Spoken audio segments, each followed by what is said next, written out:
સમગ્ર મામલો સામે આવ્યો છે તેને લઈને અનેક સવાલો થઈ રહ્યા છે ત્યારે આ જ મુદ્દે વધુ વાત કરવા માટે અમારી સાથે મૃતકના પરિવારજનમાંથી તેમના ભાઈ અમારી સાથે જોડાયા છે, હર્ષ જોડાયા છે અને સાથે મૃતકના મિત્ર રસિક અમારી સાથે જોડાયા છે। આપ બંનેનું પહેલા તો ન્યૂઝ કેપિટલમાં સ્વાગત છે। હર્ષ, સૌથી પહેલો સવાલ હું આપને કરવા માંગીશ કે આ ગંભીર બેદરકારી એરપોર્ટની જે સામે આવી છે, સૌથી પહેલા તો તમારા દ્વારા ત્યાં એરપોર્ટ પર તમે પહોંચ્યા ત્યારે કયા પ્રકારની સ્થિતિ હતી, કયા પ્રકારના પ્રશ્નો સર્જાયા હતા, કયા પ્રકારની પરિસ્થિતિ સર્જાઈ હતી, સૌથી પહેલા તો એ આપ જણાવશો। જી, અમને પહેલા તો એ જ હતું કે AI 817 જે દિલ્હીથી અમદાવાદ જવા નીકળી હતી ફ્લાઇટ, એ 7:10 સવારે પહોંચવાની હતી। અમને ઇન્ફોર્મેશન એ જ હતી કે એ ફ્લાઇટમાં જીલનું ડેડ બોડી આવી રહ્યું છે અને અમે અંતિમ વિધિ માટે ત્યાંથી રિસીવ કરવાના હતા। એર ઇન્ડિયાનું પેલું કાર્ગો સ્ટેશન છે, ત્યાં ડોમેસ્ટિક કાર્ગો, ત્યાં રિસીવ કરવા માટે પહોંચેલા, પણ ત્યાં અમને જાણવા મળેલું કે કોઈ ડેડ બોડી આવી જ નથી। પહેલો પ્રતિભાવ તો આવો જ મળેલો એરપોર્ટ ઓથોરિટી તરફથી। તો ત્યારે અમે બધા શોકમાં હતા, ફેમિલી મેમ્બર, કે કોઈ પણ ઇસ્યુ તો થયેલ નથી અથવા તો ક્યાં ગઈ ડેડ બોડી। પહેલો સવાલ તો એ જ હતો અમારા માટે। જી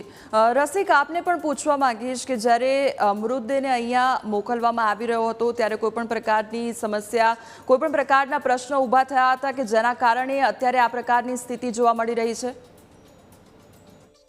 ત્યાંથી જ્યારે અમે જીલને અહીંયા લઈને આવવાના હતા ત્યારે અમે એર ઇન્ડિયામાં ટિકિટ્સ બુક કરી હતી। તો ત્યારે ટિકિટ્સ બુક કરવા માટે એરવે બિલની અંદર અમને 2 ફ્લાઇટ નંબર આપવામાં આવેલા હતા કે આ 2 ફ્લાઇટ્સની અંદર ચેન્જ થશે, Melbourne to Delhi, Delhi to Ahmedabad. જ્યારે અમે પણ સેમ ફ્લાઇટ ચૂઝ કરી હતી બુકિંગ કરીને કે અમે પણ સાથે જીલની સાથે પહોંચીએ ઓસ્ટ્રેલિયાથી। તો એની મેલબર્નથી દિલ્હી અને સાથે સેમ ફ્લાઇટ હતી, બટ દિલ્હી ટુ અહેમદાબાદ એમની ફ્લાઇટ ડિફરન્ટ હતી, પણ તો પણ અમને જાણ કર્યા વગર એની ફ્લાઇટ ચેન્જ કરી અને મારી જે ફ્લાઇટ હતી એમાં એમને એડ કરેલું હતું અને કોઈ જાણ જ નથી કરી એમને। જી જી હર્ષ, આપને પણ પૂછવા માંગીશ કે જે પ્રમાણે આ આખી સમસ્યા સર્જાઈ છે, 8 કલાક સુધી જે પ્રમાણે માહિતી સામે આવી છે કે 8 કલાક સુધી આપના જે પરિવારજનો છે તેમના દ્વારા રજળપાટ કરવો પડ્યો અને તમામ કહેવાય ને કે માહિતી મેળવવી પડી અને ત્યારબાદ મૃતદેહ સોંપવામાં આવ્યો, એટલે તેને લઈને પણ સવાલ થઈ રહ્યા છે કે આખરે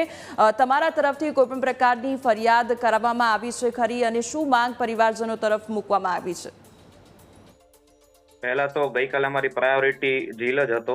કારણ કે 12 દિવસથી અમે આ પ્રોસેસમાં પડેલા, એટલે પહેલી પ્રાયોરિટી એ હતી। એટલે ગઈકાલ કોઈ અમે એક્શન લીધેલા નહોતા, પણ અમારી માંગ તો હંમેશા એ જ રહેશે કે જે પણ ઓથોરિટી હતી ત્યાં બ્લેમ ગેમ જે ખેલવામાં આવી કે એર ઇન્ડિયાએ કહ્યું કે અદાણીનું કોન્ટ્રાક્ચ્યુઅલ આ બધું ચાલે છે એટલે એમની ગલતી છે અને એર ઇન્ડિયા વાળાએ આ જે બ્લેમ મૂકવામાં આવેલો, અને જ્યારે અદાણી વાળા એમ કીધેલું કે અમારું કોઈ જવાબદારી નથી હોતી, પાર્સલ સેવા બધી છે એ એર ઇન્ડિયા તરફથી હતી, તો બ્લેમ ગેમ રમવામાં આવી હતી અને કોઈ અમને રિસ્પોન્સ નહોતો મળતો। પણ પહેલી પ્રાયોરિટી જીલ હતી એ હતું, પણ અમને આખી પ્રોસેસની જાણ હતી કે કોઈ પણ વ્યક્તિ જ્યારે ડેથ બોડી લેવા જાય છે ત્યારે એ લોકોને ઓરિજિનલ ડોક્યુમેન્ટ જે તે પણ કન્સાઇન હોય એને આપવા પડે છે, એનું ઓથોરિટી લેટર લેવું પડે કે ભાઈ જે તે વ્યક્તિ આવેલું છે એની પાસે પરમિશન છે કે નહીં ડેડ બોડી લેવા માટેની। બીજી વસ્તુ એ કે એનું આઈડેન્ટિટી પ્રૂફ લેવું પડે, રજિસ્ટરમાં પ્રોપર એન્ટ્રી કરવી પડે, અને અત્યારે ડિજિટલ જે રીતે છે તો બારકોડ સ્કેન થાય કે જે તે પાર્સલ આપણે આપીએ છીએ એ સાચું જાય છે કે નહીં, અને એજન્સી થ્રુ જે બોડી લેવામાં આવે છે એને એક એમ્બ્યુલન્સ દેવામાં આવે છે, એમ્બ્યુલન્સમાં ડેડ બોડી મૂકવામાં આવે છે, જેથી કરીને વિથ ડ્યુ રિસ્પેક્ટ એક હ્યુમેનિટી તરફ એક રિસ્પેક્ટ હોય છે। જ્યારે આ લોકો કોઈ પણ પ્રોસિજર ફોલો કરેલ નથી, ઓથોરિટીને ખબર નથી અંદર કોફિનમાં શું છે, એટલીસ્ટ ત્યાં વર્કર્સને પણ નથી ખબર કે કોફિનમાં ઉપર હેડ નીચે ટો લખેલું હોય તો એ કોફિન હોય, પાર્સલ સેવા સમજીને ગમે તેને પધરાવી દીધું હતું। અને આ તો ઠીક છે કે ભાઈ કોઈ નસીબ સારા હતા કે જેથી કરીને અમને અંતિમ વિધિ માટે ડેડ બોડી મળેલ હતી જે તે અલગ જગ્યાએથી। રસિક, અહીંયા સવાલ એ પણ થાય છે કે આખરે સ્ટાફને એટલી પણ જાણ નથી કે કોફિન આવ્યું છે અને કોફિનમાં મૃતદેહ છે અને તેના જે ચોક્કસ કાગળિયા છે તે તપાસવામાં આવે, જે પુરાવા છે તે તપાસ કરવામાં આવે, એટલે તેને લઈને પણ અનેક સવાલ થઈ રહ્યા છે, સુરક્ષાને લઈને પણ સવાલ થઈ રહ્યા છે, આ સાથે સાથે જે વ્યવસ્થા હોવી જોઈએ તેને લઈને પણ સવાલ થઈ રહ્યા છે। ત્યારે પરિવારજનો દ્વારા આ પ્રમાણે સવાલ કરવામાં આવ્યા હશે, તેમની વાત સમજવાનો પ્રયત્ન કરવામાં આવ્યો હશે, ત્યારે કોઈ પણ પ્રકારનો ઓથોરિટી તરફથી સહકાર મળ્યો હતો, કોઈ પણ પ્રકારના તેમના દ્વારા રિસ્પોન્સ આપવામાં આવ્યો હતો કે કેમ? પહેલા જ્યારે અમે એર ઇન્ડિયાની ઓફિસની એન્ટર થયા ત્યારે અમે એમને પૂછ્યું કે આવું કોઈ જીલની બોડી આવી છે, તો પહેલા એમનો સહકાર હતો કે આજે તો કોઈ બોડી જ નથી આવી આ ફ્લાઇટ પર, પછી અમે પૂછ્યું તો કઈ ફ્લાઇટમાં આ નામની વ્યક્તિનું કંઈ આવવાનું હતું, તો કંઈક ઇન્ફોર્મેશન આપો. તો એ કહે છે કે ગઈકાલ રાત્રે જ આવી ગઈ છે અને ગઈકાલ રાત્રે જ અમે જે કન્સાઈની હતા એમને આપી દીધી છે. લાઈક અમે પૂછ્યું, અમે તો કોઈ આવ્યા નહોતા, ફેમિલીમાં અમે મેમ્બર્સ ફ્રેન્ડ્સ કોઈ ગયા જ નતા અને કોઈની ઇન્ફોર્મેશન મળી જ નથી કે જીલ આવી ગયો છે ગઈકાલ નાઇટ પર. એક એર ઇન્ડિયાએ અમને એ ઇન્ફોર્મેશન પણ નથી જાહેર કરેલી. અને બીજું ઉપર થયું હતું ઇસ્યુ કે પછી અમે જ્યારે એમને કીધું કે કોઈ લેવા જ નથી આવ્યા, તો એર ઇન્ડિયા વાળાની આખી ઓફિસમાં જે 2 પર્સન હતા એ નીકળીને કે અમે આવીએ 5 મિનિટમાં જાણીને, અને પછી આખી ઓફિસ ખાલી કરીને ભાગી ગયા બધા. લાઈક અડધો પોણો કલાક માટે કોઈ અમને જવાબ દેવા માટે કોઈ રહ્યું જ નથી. કોઈ વાત કરે, કોઈ સમજાવે કે શું કરવાનું, કંઈ નહીં, બધા ઓફિસ મૂકીને ભાગી જ ગયા હતા ડિરેક્ટલી. ત્યારે અમને કોઈ સપોર્ટ જેવું હતું જ નહીં. આપને પૂછવા માંગીશ કે જે પ્રમાણે સ્ટાફના જે મેમ્બર્સ છે તેમના દ્વારા કોઈ પણ પ્રકારનો જવાબ નહોતો આપવામાં આવ્યો, તે લોકો દ્વારા હાથ અદ્ધર કરી દેવામાં આવ્યા હતા, ત્યારે સવાલ એ પણ થઈ રહ્યો છે કે આવું કોઈની જોડે બને નહીં અને અન્ય જે આવનારા સમયમાં પણ હજુ પણ કદાચ એ લોકોની આવી બેદરકારી સામે આવી શકે છે, કારણ કે આ કોઈ નાની વસ્તુ નથી, કોઈ સામાન નહોતો કે કોઈનો સામાન બીજાને આપી દીધો હોય, મૃતદેહ જેવી ગંભીર બાબત હતી અને એનું ધ્યાન પણ જો એરપોર્ટ ઓથોરિટી ન રાખી શકતું હોય તો પછી એને લઈને તો ઘણા સવાલો થઈ રહ્યા છે કે આખરે આટલો ગંભીર મુદ્દો હોય અને આના માટે કોઈ જવાબ ન આપી શકે, આના માટે કોઈ કહેવાય કે સામે આવીને બોલી ન શકે, એના માટે પણ અનેક સવાલ થઈ રહ્યા છે. હર્ષ, એકચ્યુઅલી અમારા માટે સેન્સિટિવ વસ્તુ આ જ હતી અને એટલા માટે થઈને અમે પ્રશ્ન રેઝ કરવા માંગીએ છીએ. પહેલી વસ્તુ તો આ કોઈ ગુડ્સ કે કેરેજીસ નહોતું કે જેનું કોઈ તમે ઇન્સ્યોરન્સ પે કરીને તમે એનું રિએમ્બર્સમેન્ટ કરી શકો અને ફેમિલીને સેટિસ્ફાય કરી શકો. આ એક ડેડ બોડી હતી જેના પેરેન્ટ્સ, જે જીલના પેરેન્ટ્સ છે, 1 વર્ષથી તેને જોયો નથી. એક હ્યુમેનિટીની એક બેઝિક કોઝ હોય એ તમે ફૂલફિલ નથી કરી શકતા અને આ તો એક ડેડ બોડી અમારા ફ્રેન્ડની હતી. બાકી આના માધ્યમથી અગર જો આવી રીતના જ ચાલતો હોય તો હ્યુમન ટ્રાફિકિંગ બી ઇઝીલી થઈ જાય કે જે કોઈ સ્કેન કરવામાં આવતું નથી અંદર શું છે.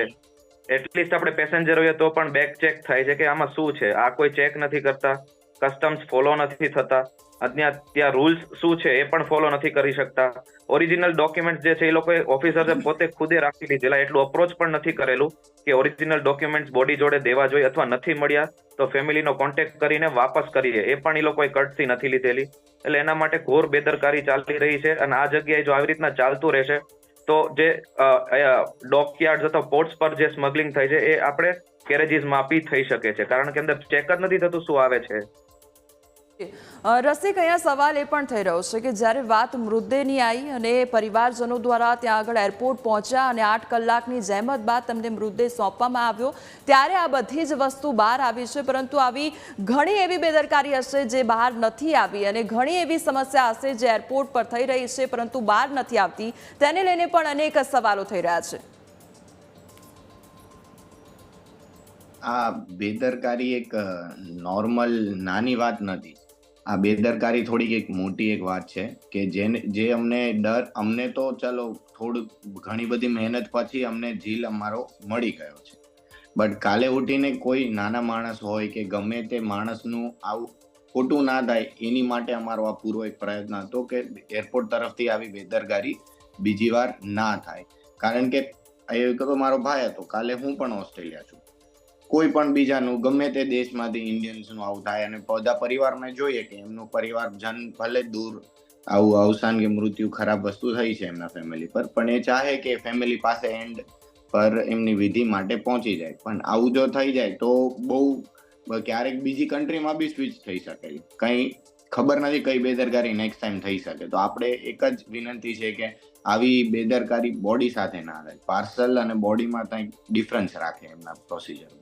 જી હર્ષ, આપને છેલ્લો સવાલ કરવા માંગીશ કે જે પ્રમાણે આ ગંભીર બેદરકારી સામે આવી છે, કહેવાય ને કે લોકોના સેન્ટિમેન્ટ્સ જોડાયેલા હોય છે, લોકોના ઇમોશન્સ જોડાયા હોય છે અને એરપોર્ટ ઓથોરિટી દ્વારા જો આ પ્રમાણે ગંભીર બેદરકારી દાખવવામાં આવતી હોય, એક પાર્સલની જેમ તેને ટ્રીટ કરવામાં આવતું હોય અને એ લોકોને ખબર ન હોય તે પ્રમાણે તે લોકો વર્તન કરતા હોય તો તેને લઈને એ પણ સવાલ થઈ રહ્યો છે કે આખરે આવી ભવિષ્યમાં કોઈ પણ પ્રકારની બેદરકારી ન સર્જાય અને કોઈની પણ જોડે આ વસ્તુ રિપીટ ન થાય, એના માટે પરિવારજન દ્વારા હવે આખરે છેલ્લી શું માંગ મૂકવામાં આવશે અને શું કાર્યવાહી હાથ ધરવામાં આવશે? મેં જે રીતે બધા ડિસાઈડ કર્યું છે એ રીતે DGCI માં